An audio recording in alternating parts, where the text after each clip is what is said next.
Sudah lama hilang, muncul lagi dia. Namanya Abu Janda. Sudah mulai memprovokasi. Apa kata dia? Felix Shaw itu pendukung Israel. Gara-gara Felix Shaw itu menolak Iran. Tapi kalau yang sebelahnya, ada orang yang menolak Israel, dituduhnya Syiah. Sama-sama musuh, kata dia. Orang-orang seperti Abu Janda inilah Pak yang disebut dengan musuh bersama kita hari ini.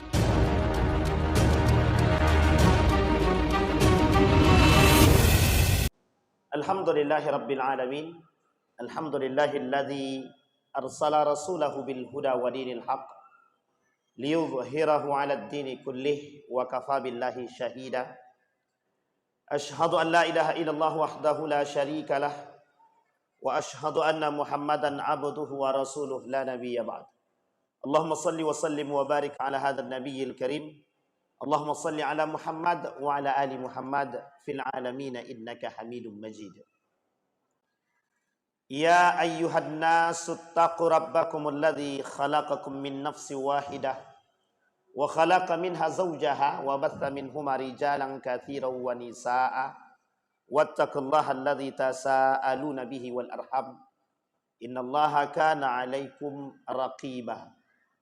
Puji syukur kehadiran Allah dengan mengucapkan alhamdulillahirabbil alamin. Berselawat kepada Nabi dengan mengucapkan Allahumma salli ala Muhammad wa ala ali Muhammad fil alamin innaka Hamidum Majid. Mudah-mudahan di malam hari ini Allah meridhai, memberikan rahmatnya dan memberkahi untuk kita semua. Semoga kita husnul khatimah dan istiqamah dalam kebaikan dan ketaatan. Allah anugerahkan anak yang saleh dan salehah, rumah tangga yang mawaddah, sakinah, mawaddah warahmah. Untuk orang tua kita yang telah mendahului kita, Allah tempatkan di tempat terbaik di sisinya. Allah terima amal ibadahnya. Allah kumpulkan bersama orang-orang yang saleh. Untuk orang tua kita yang masih hidup, Allah sehatkan, Allah kuatkan, Allah limpahkan rezeki, istiqamah, husnul khatimah, dan insya Allah kita termasuk anak-anak yang berbakti kepada orang tua. Amin ya rabbal. Baik Bapak Ibu sekalian yang berbahagia, bagaimana kabarnya Bapak Ibu, sehat semua? Alhamdulillah sehat ya. Setelah makan kerbau, kok bau tuh? Sapi. Jadi kalau makan sapi itu nampak terang sedikit, tapi setelah nampak terang itu terbitlah gelap. Biasa ngantuk maksudnya. Kalau dah kenyang tuh terbitnya ngantuk, Pak. Baik Bapak Ibu sekalian yang berbahagia. Saya tanya sama Pak Ketua, apa judul kita malam ini? Judulnya seperti yang beliau sampaikan di akhir kalimat tadi. Menjaga persatuan umat. Ini beratnya Pak. Menjaga persatuan umat. Dari kalimat yang beliau sampaikan, saya petik satu hadis dari baginda Nabi Muhammad SAW. Kita coba rangkum hadis ini saja yang kita kaji. Kata baginda Nabi Muhammad SAW, yushiku al-umam an tada'a alaikum kama tada'a al-akillah ila qas'atiha. Kata Nabi, hampir saja seluruh umat muslim ini diperebutkan bak seperti makanan. Hampir saja seluruh umat muslim ini diperebutkan seperti makanan oleh orang-orang yang memang sangat kelaparan seperti bak binatang buas. Kemudian faqala qailun wa min qillatin nahnu yauma idzin ya Rasulullah. Kata para sahabat, apakah ketika itu jumlah kami sedikit wahai Rasulullah? Dijawab sama Nabi, la bal antum katsir kagusa'is sail. Tidak, kata Nabi, jumlah kalian banyak seperti buih di lautan. Kemudian sahabat bertanya terus, kata Nabi, walakinnakum dhaif, tapi kalian lemah. Pertanyaannya adalah, mengapa kita lemah? Mengapa umat muslim, kata Nabi, di akhir zaman itu lemah? Kemudian disampaikan, kata baginda Nabi Muhammad SAW, penyebab kelemahan kalian terjangkit penyakit wahan. Gitu. Mahwal wahnu. Apa itu wahan? Al-wahnu hubbud dunya wa karahiyatul maut.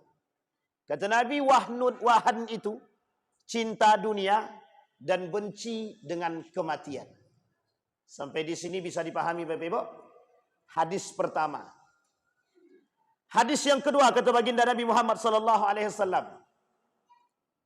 Kata Nabi, tidak akan terjadi hari kiamat kata Nabi sampai orang muslim itu yang kuat menindas yang lemah menindas yang kuat kata Nabi. Tidak akan terjadi hari kiamat yang keras menindas yang lemah tertindas oleh yang keras. Oleh sebagian ulama mengatakan yang punya kekuatan menindas yang lemah. Dan yang lemah selalu tertindas karena tak memiliki kekuatan. Bapak Ibu sekalian yang berbahagia, kita coba kuliti hadis ini terlebih dahulu. Hadis yang pertama, umat muslim di akhir zaman nampak di tengah kita hari ini. Jumlah umat muslim terbesar di dunia ada di negara Republik Indonesia. Jumlah terbesar. Jumlahnya banyak tak sedikit. Kalau digabungkan di dunia ini, itu Islam nomor 1. Islam tak nomor 2. Pertanyaannya banyak apa sedikit? Banyak. Tapi mengapa Nabi kata kita ini lemah? Kita ambil contoh. Saudi tunduk. Dubai tunduk. Kuwait tunduk. Kemudian Oman tunduk, Bahrain tunduk. Pertanyaannya, Indonesia tunduk apa naik? Itu Bapak Ibu yang jawab, saya nak jawab tuh. Ini bukan apa namanya itu, ujian bukan. Tapi kenyataannya begitu memang. Kata Nabi, tidak akan terjadi hari kiamat sampai kalian akan melihat umat muslim itu tunduk di tangan ahlul kufar. Tidak akan kalian temukan di akhir zaman umat muslim tegak berdiri kecuali mereka tunduk di hadapan ahlul kufar. Mesir diiming-imingi investasi sehingga dia tak bisa berbuat apa-apa. Kecuali Yaman, kecuali Iran, kecuali Turki. Terlepas daripada hubungan politik yang mereka miliki. Sekarang kita rujuk kepada negara-negara yang tadi lemah, yang tunduk tadi. Apa yang kurang dari mereka? Tak ada. Duit melimpah. Dubai dari minyak 40%, 60%-nya dari pariwisata. Saudi 60% daripada minyak, sisanya dari tempat-tempat yang tidak terduga. Dari haji, umroh banyak sekali. Pertanyaannya, mengapa umat muslim masih belum mampu kuat? Ketika Palestina dibombardir habis-habisan, siapa yang paling lantang berbicara? Yang paling lantang berbicara dan berani membombardir Israel, berdiri dengan gagahnya dia kata Iran. Sebagian kalangan mengatakan itu Syiah, musuh kita juga. Tapi ketika dirujuk kepada kelompok Sunni, tak ada yang berani. Sekarang pertanyaannya, pilih Israel atau pilih Iran? Pilih Iran tuh. Jadi bingung kan, dilema semua dibuatnya. Kata Fahmi Salim, kedua-duanya musuh kata dia. Tapi apa kata penasehat politik Erdogan? Dr. Gomez. Kata Dr. Gomez, penasehat politik Erdogan. Kita harus dukung Iran, tapi kita wajib berhati-hati dari pengaruh paham Iran. Nah, coba bayangkan. Ini bukan sentimen, Pak. Jadi saya ingin kasih tahu Bapak. Kemarin saya bilang, hati-hati dengan Syiah, banyak yang mencaci maki saya. Bapak boleh tengok di YouTube itu. Banyak sekali yang mencaci maki. Hampir 6.000 komentarnya negatif semua. Sewaktu saya bela Iran, kena caci maki juga. 6.000 juga yang mencaci maki itu, Pak. Rata-rata komentarnya negatif semua. Pertanyaan yang betul yang mana itu? Bela salah tak dibela salah. Sampai di sini paham ya Bapak Ibu. Artinya Bapak Ibu, dari poin sini kita nampak umat muslim itu mudah sangat dipecah belah karena urusan sepele saja. Tapi itu tak sepele Ustaz, urusan akidah. Ketimbang Bapak pilih Israel, lebih munafik daripada pilih Iran. Bapak pilih Iran belum tentu munafik. Bapak pilih Israel jelas munafiknya. Kenapa kok jelas munafiknya? Kita bantu Israel. Sekarang perhatikan baik-baik. Saya ingin sampaikan kepada Bapak Ibu semua cara Inggris menghancurkan umat muslim. Ini kaitannya dengan persatuan. Inggris itu dalam revolusi Arab, dia kerjasama dengan Sharif Hussein. Apa kata Inggris? Sharif Hussein, lo mau nggak memegang Hijaz? Yang ketika itu Hijaz itu Mekah Madinah di bawah kekuasaan Turki Utsmani. Tapi Sharif Hussein ketika itu seorang gubernur Hijaz. Singkat cerita kata Sharif Hussein, aku mau. Inggris kerjasama dengan Sharif Hussein. Diberikan bantuan militer. Semua Pak, senjata, duit dibantu. Tapi diam-diam Inggris kerjasama dengan Ibnu Saud. Hei Ibnu Saud, kau mau enggak pegang Hijaz? Yang terdiri dari Mekah dan Madinah. Yang kelak menjadi pusat peradaban itu.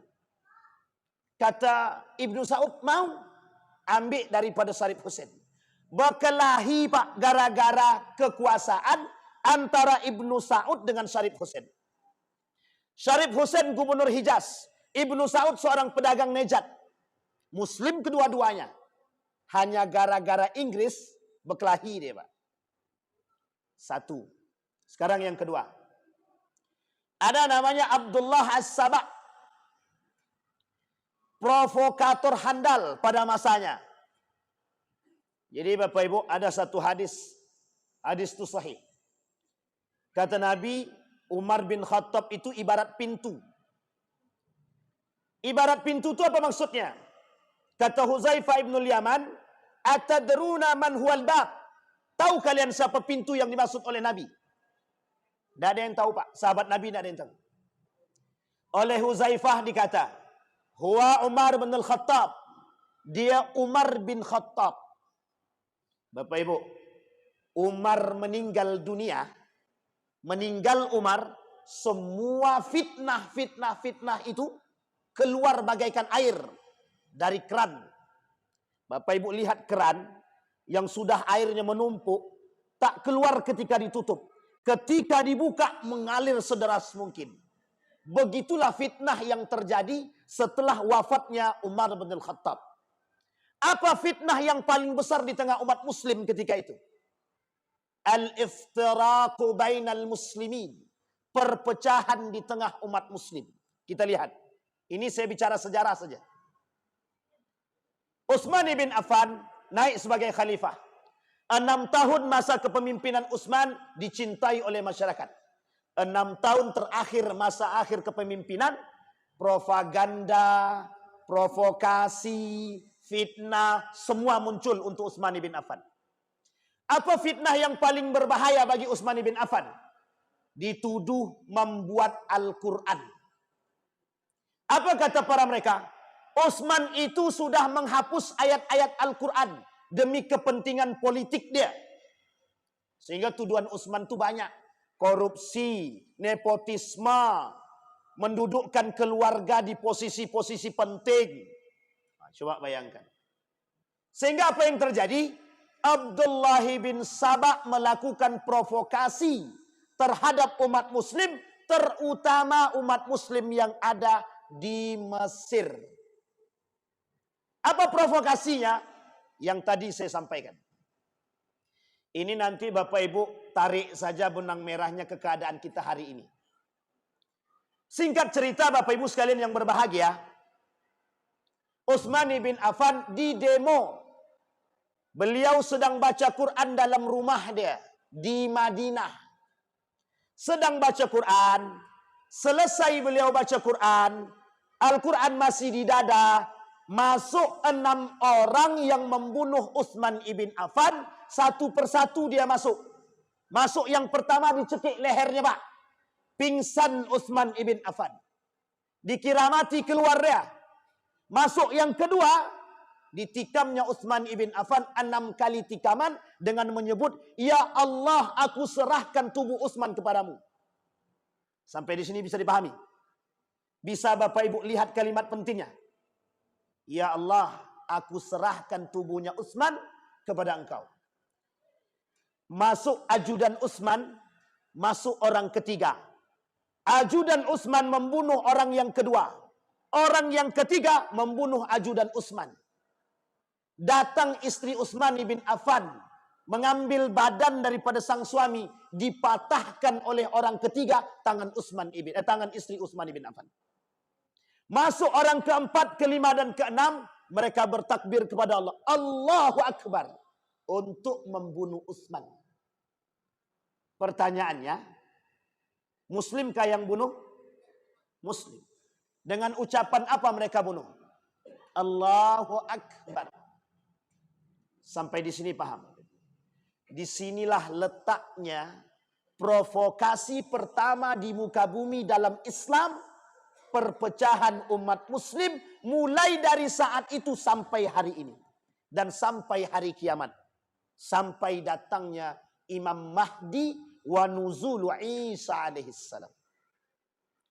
Kalau tak datang dua ini, tapi mesti datang, karena itu hadisnya sahih dan perkataan baginda Nabi Muhammad SAW. Wa ma yantiqu 'anil hawa illa wahyun yuha. Nabi tak mungkin bohong, maksum. Semua yang disampaikan Nabi wahyu. Maka kelak umat Muslim ini bersatu dalam satu bendera, Imam Mahdi wa nuzulu Isa alaihissalam. Sampai di sini bisa dipahami? Baik, sekarang kita lihat. Meninggal Utsman ibn Affan. Siapa yang tertuduh atas pembunuhan Utsman ibn Affan? Berdiri tegak dengan gagah Aisyah. Melakukan bukan provokasi. Aisyah terprovokasi. Dia kata bahwa yang membunuh Utsman ibn Affan adalah orang suruhan Ali bin Abi Thalib. Karena orang yang di Mesir itu mengaku pengikut Ali. Sampai di sini paham ya Bapak Ibu ya? Singkat cerita, singkat terus nih. Terjadi perang antara Ali bin Abi Thalib dengan Aisyah. Nama perangnya perang Jamal. Tidak terjadi pertumpahan darah. Tapi kata Nabi, Ali engkau akan menang atas diri dia. Sehingga betul, Ali menang atas Aisyah dan Aisyah diberikan tempat wewenang untuk tinggal tetap di Madinah. Ali bin Abi Thalib memindahkan kerajaan atau khalifah ke Kufah, Babilonia, Irak sekarang. Sampai di sini bisa dipahami Bu ya? Kufah, Irak sekarang. Kemudian Muawiyah ibn Abi Sufyan yang ditetapkan atau yang ditempatkan di Damaskus, Syam sekarang, ditempatkan di Damaskus sebagai gubernur di sana, meminta dan memaksa Ali bin Abi Thalib, aku tidak akan berbaiat kepada Ali sampai Ali mengeksekusi mati pembunuh Utsman ibn Affan. Ali tak tahu sama sekali. Ali datang terakhir, pembunuhnya sudah tidak ada.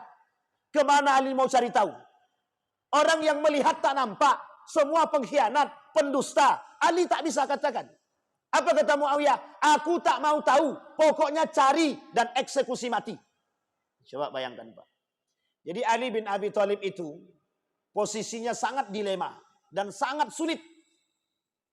Sehingga kata Ali bin Abi Thalib, Muawiyah ini berkhianat karena dia tak mau berbaiat kepada Ali bin Abi Thalib yang disepakati oleh para sahabat Nabi yang masih hidup ketika itu. Singkat cerita, terjadi perang antara Ali dengan Muawiyah. Apa nama perangnya Bapak Ibu? Nama perangnya Perang Siffin. 45.000 meninggal dari kalangan Muawiyah, 25.000 meninggal dari kalangan Ali bin Abi Thalib. Pertanyaannya, siapa yang menang? Siapa yang menang Bapak Ibu? Ali atau Muawiyah? Dari kalangan Ali 25.000 yang meninggal.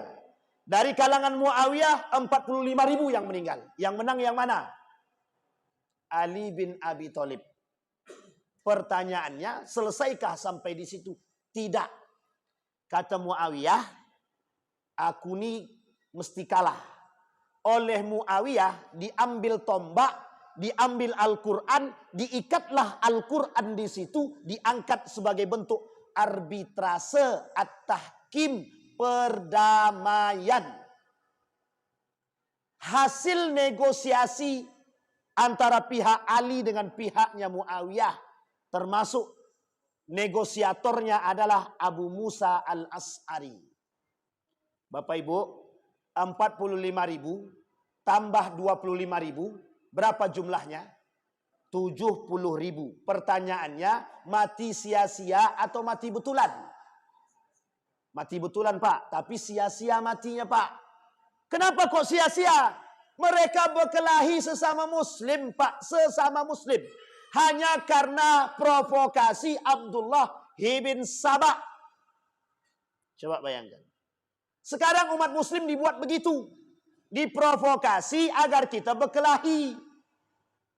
Pada masanya Pak, kita merasakan betul.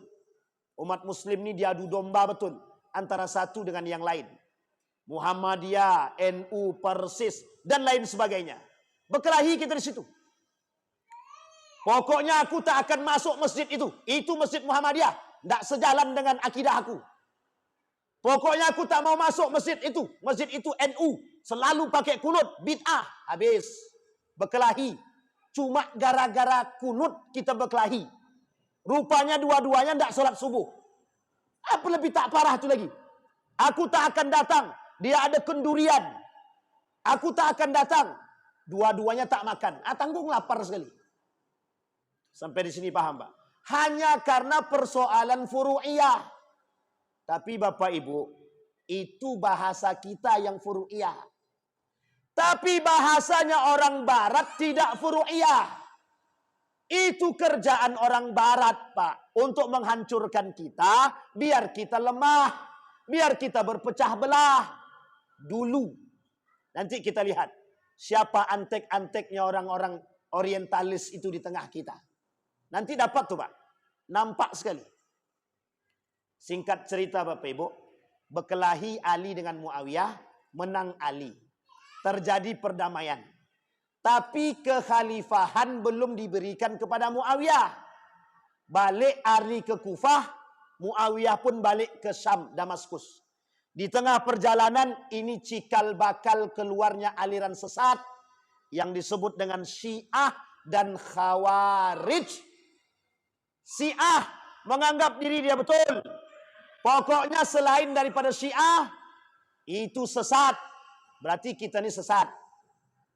Ini tak ada kaitannya perang Iran dengan Israel ya. Ini kelompok yang muncul. Syiah menyesatkan kita. Kata Syiah, Sunni itu pendusta. Kata Sunni begitu juga. Syiah itu pendusta kata dia.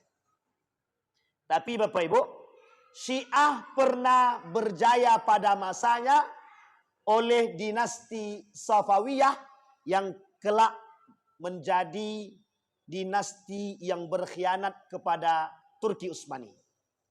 Singkat cerita lagi. Muncul kelompok kedua.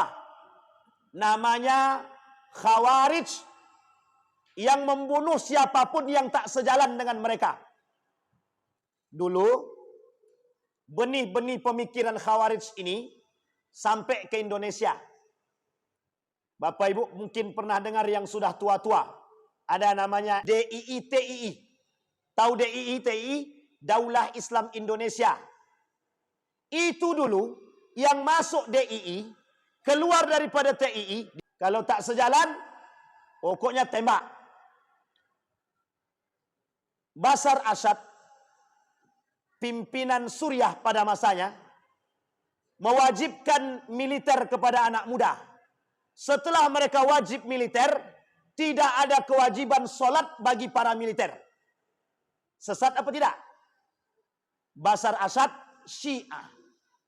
Basar Asad Syiah. Sampai di sini paham Bapak Ibu? Sekarang kita lanjut cerita sejarah.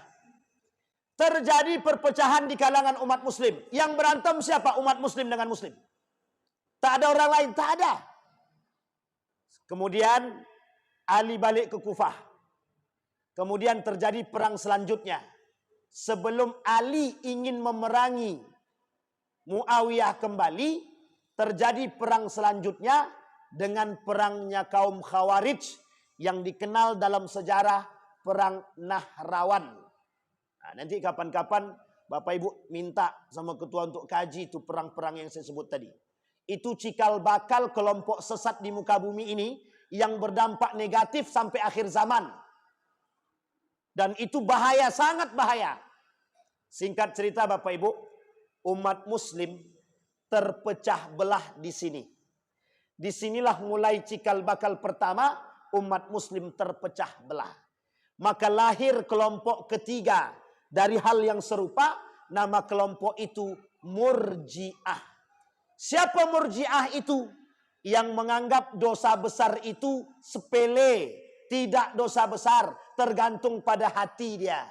Misal, kalau hati dia tetap beriman pada Allah, sekalipun dia tak solat, sekalipun dia tak berhijab, itu urusan dia dengan Allah. Itu tidak dosa besar. Sekarang saya tanya Bapak Ibu, ada enggak pengikut itu sekarang? Bukan tak banyak lagi, banyak betul. Masih ingat kan Bapak Ibu? Paskibraka tak boleh pakai jilbab. Itu bagian Murji'ah itu Pak. Orang-orang pelaku Murji'ah begitu. Tak ada wajib jilbab. Nikah beda agama boleh. Agama semua sama benar. Itu bagian-bagian daripada Murji'ah itu. Nah, nanti kita sebut nama mereka itu. Itu adalah golongan-golongan liberalisme yang lahir di muka bumi ini. Hanya bertujuan untuk memecah belah kita, untuk melemahkan iman kita. Siapa mereka? Munafik. Yang kelak menjadi musuh terberat umat muslim adalah munafik. Di mana lahirnya munafik? Pada masa baginda Nabi Muhammad SAW, ketika Nabi berhijrah dari Mekah ke Madinah. Ini kaitannya dengan Muharram. Nabi di Mekah, musuh dia jelas. Siapa musuh Nabi? Kafir Quraisy. Di Madinah, Nabi kira musuh dia berkurang. Rupanya tambah banyak. Yahudi satu, Nasrani satu, terakhir manusia munafik. Bapak Ibu, munafik itu berada di antara kita. Yang membuat umat muslim ini terpecah belah sesama muslim, itu orang munafik itu Pak. Muslim dia, muslim. Tapi kenapa dia pecah belah kita? Karena dia punya kepentingan. Kalau tak ada kepentingan, dia tak mau. Tapi karena ada yang diinginkan, dia mau. Sekarang kita lihat lagi. Sekarang nih kita selesaikan sejarah tadi. Kembali kepada poin tadi. Bapak Ibu sekalian yang berbahagia, saya sampaikan. Sistem monarki dalam Islam. Sistem monarki dalam Islam. Atau lebih tepatnya sistem kekerajaan dalam Islam. Menghapus sistem khalifah musyawarah. Itu terjadi pada masa dinasti Muawiyah atau Umayyah. Dimulai oleh Muawiyah ibn Abi Sufyan yang menunjuk anaknya Yazid ibn Muawiyah menjadi khalifah yang oleh ulama Syam, Damaskus disepakati akan kefasikannya. Ini juga sejarah pertama kali dalam Islam, sejarah pertama pimpinan atau khalifah yang dikenal fasik oleh ulama setempat. Namanya Yazid ibn Muawiyah. Siapa Yazid bin Muawiyah ini Pak? Anak dari Muawiyah ibn Abi Sufyan. Siapa Muawiyah itu Pak? Anak dari Abi Sufyan. Siapa Yazid bin Muawiyah? Anak dari Muawiyah. Yazid ibn Muawiyah, Muawiyah ibn Abi Sufyan. Siapa Abu Sufyan itu? Yang masuk Islam terpaksa. Karena takut harta bendanya dijarah oleh Nabi dalam penaklukan kota Mekah. Sampai di sini sudah paham sejarah Bapak Ibu? Di sini cikal bakal hancur dan berkelahinya umat muslim dengan muslim. Sampai runtuh daulah atau dinasti Umayyah diambil paksa oleh dinasti Abbasiyah. Runtuh dinasti Abbasiyah diambil paksa oleh kerajaan-kerajaan muslim lainnya. Terbangun di Andalusia yang disebut dengan Umayyah kedua, yang kelak juga habis, dihanguskan. Runtuh Andalusia disebabkan perkara dunia. Sekarang saya sampaikan Bapak Ibu. Dinasti Umayyah, dinasti Abbasiyah, dinasti Turki Utsmani, Andalusia hancur dan runtuh disebabkan urusan cinta terhadap dunia. Sampai sini sudah paham Bapak Ibu? Perebutan kekuasaan, perebutan tahta, perebutan harta dan lain sebagainya terjadi pada masa semua kerajaan Islam, semua. Singkat cerita Bapak Ibu, ini singkat cerita lagi nih. Kembali kepada poin sejarah tadi. Apa kata Nabi? Lemah umat Islam itu, lemah kerajaan Islam itu disebabkan cinta terhadap dunia. Maka salah satu cara untuk melemahkan umat muslim agar mudah dipecah belah lewat jalur ekonomi. Pokoknya Pak Ustadz, terserah mau Pak Ustadz suruh kami boikot produk Israel atau tidak suruh, kami tetap menjalankan karena orang Israel yang kasih kami makan. Mau tak mau Pak? Nabi Muhammad SAW pernah dilecehkan di Prancis oleh Charles Hebdo. Apa kata Charles Hebdo? Tuh Muhammad, tukang zina, porno dan lain sebagainya. Ditembak mati Pak oleh orang muslim. Apa jawaban sebagian besar umat muslim? Jangan ikut campur, biarkan saja mereka begitu. Itu haknya dia. Islam dicaci, Islam dimaki, Al-Quran dihabisi, Nabi dihina. Kita cuma bisa diam. Kenapa kita bisa diam? Karena ada yang mendukung mereka. Siapa yang mendukung mereka? Umat muslim. Siapa mereka? Yang dibiayai, yang dibayar. Kita membela mati-matian Palestina, ada saudara kita yang masih membela Israel. Siapa mereka? Yang masih membeli produk Israel dan Yahudi. Jangan tersinggung. Sekarang kita rujuk. Siapa mereka? Munafik. Yang membela mereka itu orang munafik. Yang membela ahlul kufar yang menyiksakan kita, orang munafik. Disampaikan dalam kitab Al-Wala' wal Bara'. Bahkan masuk dalam kategori kufur. Orang muslim masih membantu negara yang menyiksa umat muslim, maka dia masuk dalam kategori munafik. Bapak Ibu, perlu kita sampaikan Pak. Setelah Kemal Atatürk naik menjadi presiden Turki yang merubah sistem khalifah di masa Turki Utsmani, apa yang dilakukan oleh Kemal Atatürk? Yang dilakukan oleh Kemal Atatürk, dihapus semua yang berbau-bau Islam. Dihapus Pak. Dihapus. Bahasa Arab belajar tak boleh. Baca Quran tak boleh. Azan harus pakai bahasa Turki. Tidak boleh ada bau-bau Islam.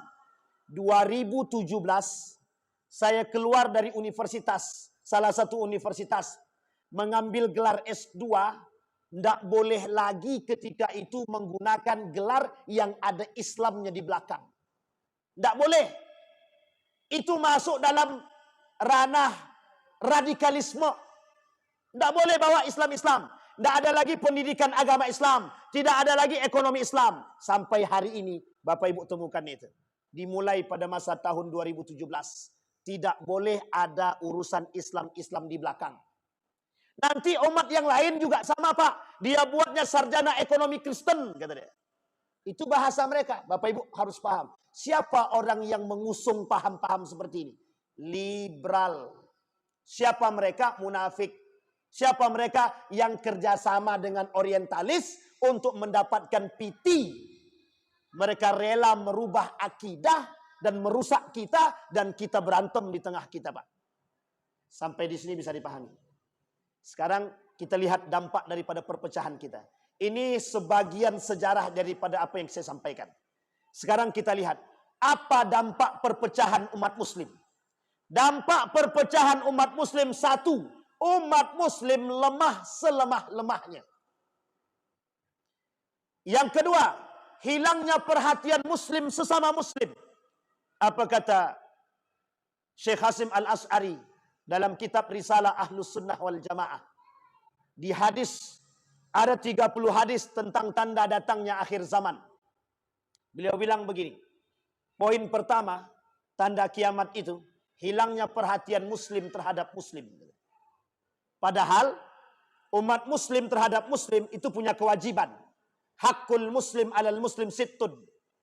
Kalau hak pak berarti wajib. Kalau tak dilakukan berarti dosa. Bapak ibu diundang makan kambing di masjid Al-Huda. Kalau tak datang tanpa uzur, bagaimana? Kalau sengaja tak datang tidak sakit tanpa uzur, dosa pak. Apalagi tetangga kita yang memanggil. Kembalikan pada poinnya pak. Apa kata Nabi? Kata baginda Nabi Muhammad SAW, kelak di akhir zaman itu perhatian umat muslim sesama muslim hilang. Terbukti pak hari ini. Oh, itu Muhammadiyah bukan bagianku. Oh, itu NU bukan bagianku. Iftaraka min ummati, kata Nabi. Kelak golonganku umat muslim ini, Nasrani 71, Yahudi 72, Islam 73. Semuanya masuk neraka kecuali satu, Ahlus Sunnah wal Jamaah. Pertanyaannya, kita disatukan dengan iman, kita disatukan dengan akidah, kita disatukan satu Tuhan, satu Nabi, satu Al-Quran. Kok bisa kita caci maki sama-sama? Yang satu mengkafirkan, yang satu mencaci, yang satu memaki. Akhirnya saling caci maki bolak-balik, Pak. Yang untung siapa? Yang untung, Pak, saya kasih tahu yang untung. Amerika. Yang untung siapa? Israel.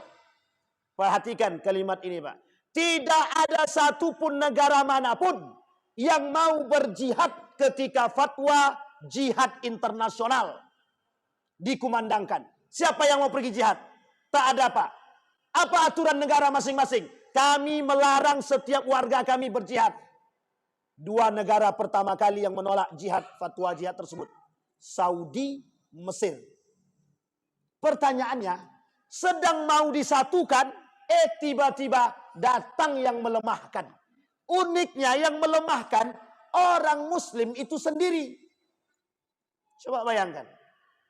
Parade ingin menembus blok perbatasan Mesir dengan Israel. Ingin membantu Gaza. Berbondong-bondong umat muslim dari Mesir, Pak. Oleh pemerintah Mesir, yang datang, yang nampak kalau tujuannya untuk itu, deportasi. Termasuk salah satunya, banyak artis-artis Indonesia yang ikut parade tersebut dan ada juga yang dideportasi. Pertanyaannya simpel, Pak. Siapa mereka? Muslim. Mengapa mereka melarang? Apa alasan mereka melarang? Alasannya sederhana. Takut rusak hubungan diplomasi. Sekarang Bapak Ibu, itu skala global yang saya sampaikan. Sekarang perhatikan skala yang paling kecil di tengah kita sekarang. Hampir setiap masjid merasakan punya masjid masing-masing. Yang satu punya masjid, jadi tak mau dia main ke masjid yang lain. Yang satu punya masjid tak mau juga main ke tempat masjid yang lain. Ini masjid Muhammadiyah, ini masjid Salafi, ini masjid Wahabi, ini masjid NU, ini masjid Persis. Itu rumah Allah, bukan rumah kalian. Pak, perhatikan baik-baik hadis ayat ini dalam Al-Quran. Orang munafik pada masa Nabi ingin membunuh Nabi itu serius. Jadi orang sekarang, orang kafir sekarang, orang munafik sekarang ingin menghancurkan kita juga serius. Sekarang kita perhatikan di mana letak keseriusan mereka ingin menghancurkan kita.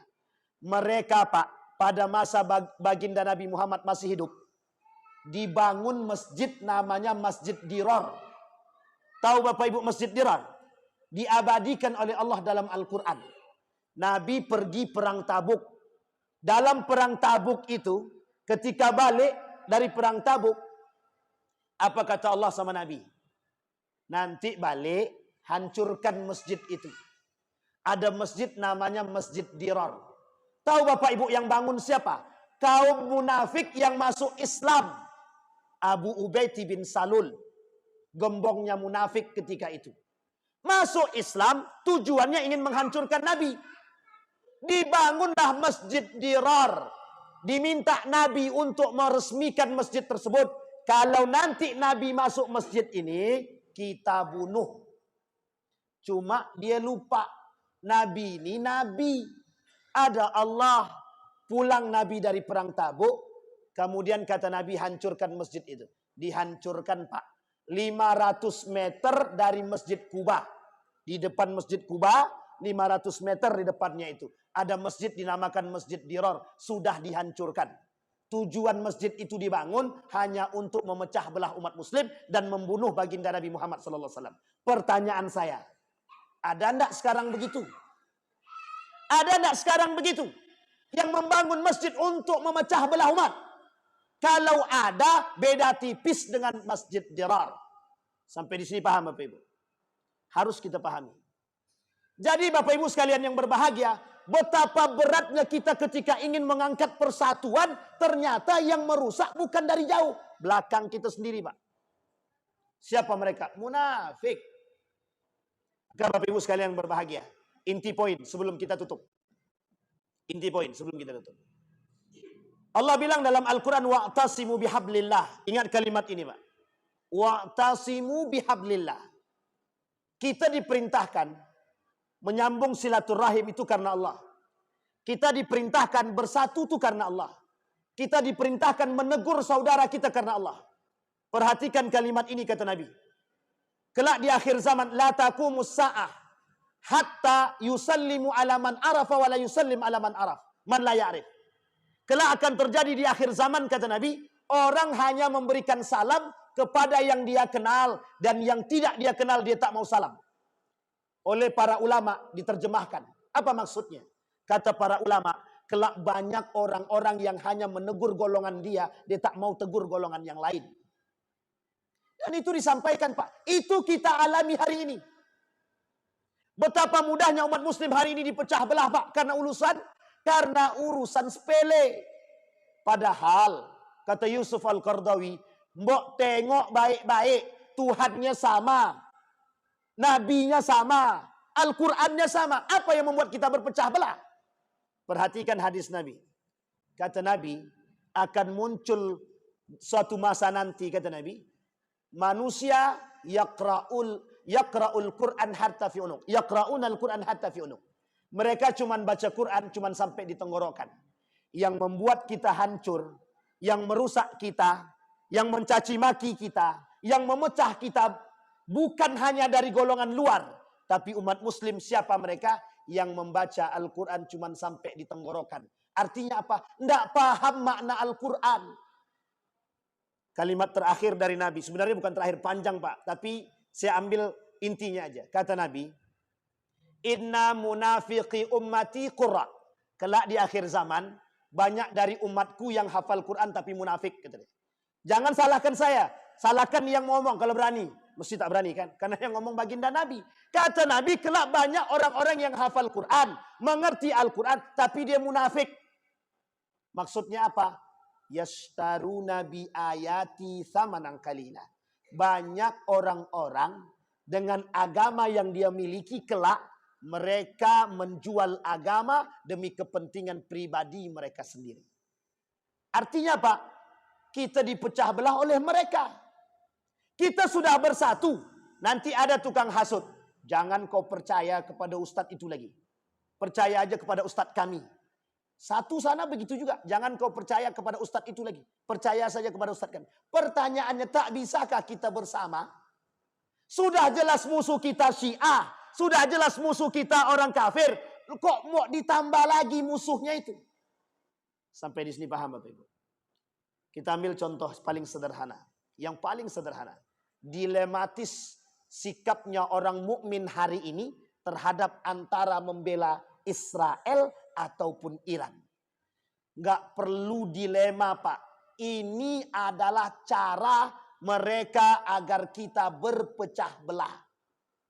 Ini Pak, posisi bagi Amerika dalam urusan ideologi untuk merusak dan memecah belah kita. Yang membela Israel munafik, yang membela Syiah munafik. Terus siapa yang mau kita bela?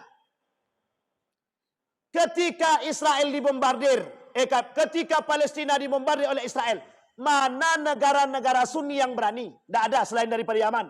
Tidak ada Pak. Tiba-tiba datang Iran yang bertolak belakang dari kita pahamnya, yang memang punya permusuhan dengan kita pada masanya. Akhafud dararain, kata para ulama. Cari yang paling kecil Pak. Cari yang paling sederhana dosanya. Cari yang paling kecil Pak. Yang paling kecil kemaksiatannya. Kita bela Israel, jelas munafik. Dia kufar, musuh kita di akhir zaman. Tapi kalau kita bela Iran, meskipun pada hakikatnya ada permusuhan, tapi kita masih satu Tuhan Pak.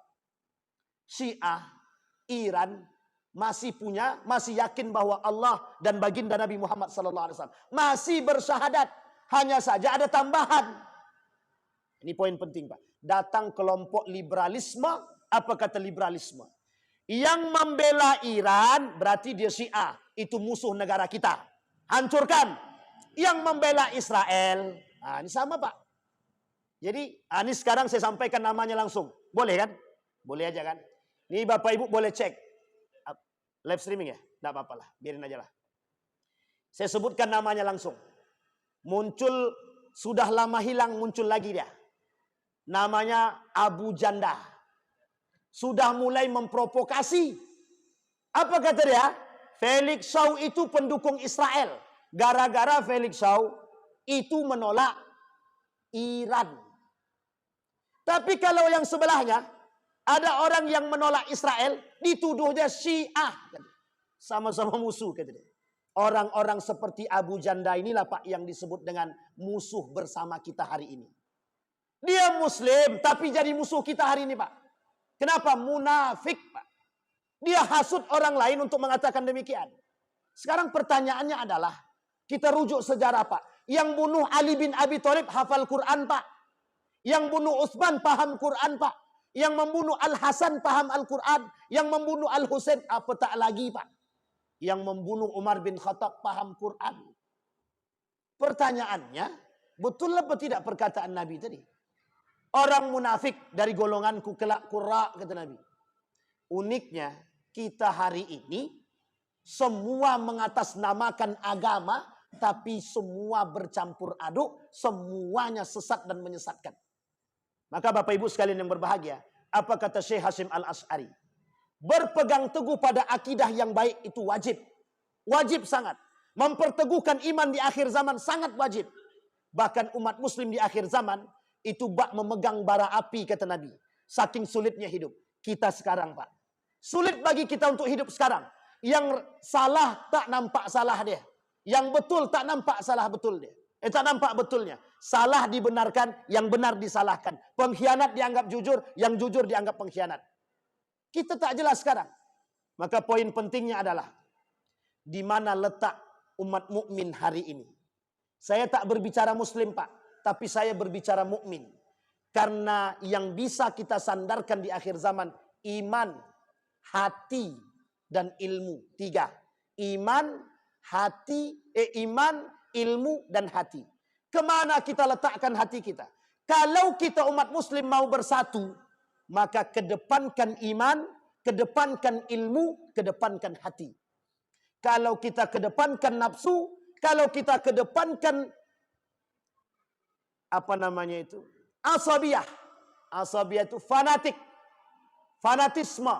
Maka sampai kapanpun kita tak akan bersatu. Maka yang terakhir sebelum saya tutup, kita dipecah belah melalui satu suara. Fanatisme golongan. Bapak Ibu, radikal terhadap agama wajib. Tapi radikalisme terhadap agama salah. Apa maksudnya radikalisme itu? Ini berlebih Pak, ekstremis. Tapi kalau kita radikal, mendalami ilmu agama, hukum dia wajib. Sekarang, apa penting daripada fikih Pak? Fikih itu menyatukan semua umat. Ada yang mazhab Hambali, ada yang mazhab Hanafi, ada yang mazhab Syafi'i, ada yang mazhab Imam Abu Hanifah atau Imam Malik. Bersatu Pak, cuman karena perbedaan mereka berbeda, tapi hati mereka tetap bersatu. Sama Pak, itu yang ingin kita angkat hari ini. Fikih kenegaraan yang kita angkat. Bersatu dalam hati, berbeda mazhab biasa. Maka kata ketua tadi, ini masjid kita bersama. Betul Pak, masjid kita bersama. Rumahnya Allah, Baitullah. Tapi kalau kita sudah mengatakan itu rumahku, itu masjidku, itu masjid Sianu, sampai kiamat kita tak akan bersatu. Sampai kiamat. Sampai di sini bisa dipahami Bapak Ibu. Jadi kunci persatuan kita hari ini, memandang dengan mata, memandang dengan iman, dengan ilmu dan hati. Buka baik-baik. Sadarkan diri kita sekarang. Karena kita hari ini sedang diporak-porandakan. Maka Bapak Ibu sekalian yang berbahagia, kalau bukan kita, pertanyaannya, kalau bukan kita, siapa lagi? Maka di mana dasar pertama yang harus kita bangun? Dari masjid. Masjid ini sentral peradaban Islam. Masjid ini sentral persatuan Muslim. Jadi jangan lagi mau dikotak-kotak oleh siapapun.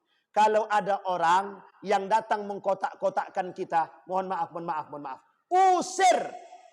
Usir dia Pak. Kalau ada orang yang datang mau mengkotak-kotakkan kita. Sebegitulah rumitnya masalah kita hari ini. Dan mereka senang kita dipecah belah. Dan alhamdulillah melalui tahun baru ini Bapak Ibu sekalian yang berbahagia. Kita lihat ada banyak para ulama sekarang mengajak pada satu sisi. Apa kata para ulama? Yuk kita bersatu. Yuk kita lihat saudara kita. Israel membunuh Palestina. Dengan Palestina kita bersatu. Karena mohon maaf Bapak Ibu, kelak akhir zaman, akhir hijrah kita umat muslim mukmin ini ada di Palestina. Jadikan Palestina ini poros persatuan kita. Kesampingkan ideologi tapi tetap berhati-hati. Tumbuhkan persatuan untuk melihat, jauhkan perbedaan tanpa ada persaingan. Mudah-mudahan dengan apa yang saya sampaikan ini membuka mata kita bahwa kita sedang diobrak-abrik. Mudah-mudahan hati kita, iman kita, ilmu kita berkata dengan baik untuk tetap menjunjung tinggi persatuan dan perdamaian. Al-ittihadu asasun najah. Kita bersatu, itulah sarang kesuksesan Pak. Insya Allah mudah-mudahan dari Masjid Al-Huda ini kita bangun persatuan kita. Kita hilangkan suuzon kita hilangkan fanatisme kita. Mudah-mudahan setiap kelompok yang sholat di sini merasa nyaman. Amin ya rabbal. A'udzubillahi minasyaitonirrajim. Bismillahirrahmanirrahim. Alhamdulillahirabbil alamin. Hamdan syakirin, hamdan naimin. Hamdan yuwafi ni'amahu wa yukafi'u mazidah.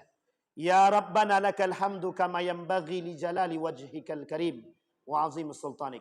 Allahumma faqihna fid din wa 'allimna ta'wil. Allahumma ansur man nasara ad-din wa akhdhul man khadhal muslimin. Allahumma arinal haqqa haqqa warzuqna ittiba'ah wa arinal batila batila warzuqna ijtinabah. Allahumma ansur man nasara ad-din wa akhdhul man khadhal muslimin. Allahumma ansur ikhwanana al-mujahidin fi Palestin wa fi Gaza wa fi kulli makan. Allahumma dammiril yahud. Allahumma ahlikil kafarata wal mubtadi'ata wal musyrikin. A'da'aka a'da'ad-din. Allahumma alif qulubana ala kalimatika la ilaha illallah. Allahumma alif qulubana bainal muslimina wal muslimat. Ya Rabbal alamin. Allahumma anfa'na bima 'allamtana warzuqna 'uluman tanfa'una fid dini wad dunya wal akhirah. Rabbana hab lana minas salihin. Rabbana hab lana min azwajina wa dhurriyyatina qurrata a'yun waj'alna lil muttaqina imama. Rabbana atina fid dunya hasanah wa fil akhirati hasanah wa qina azaban nar. Walhamdulillahi rabbil alamin. Assalamualaikum warahmatullahi wabarakatuh.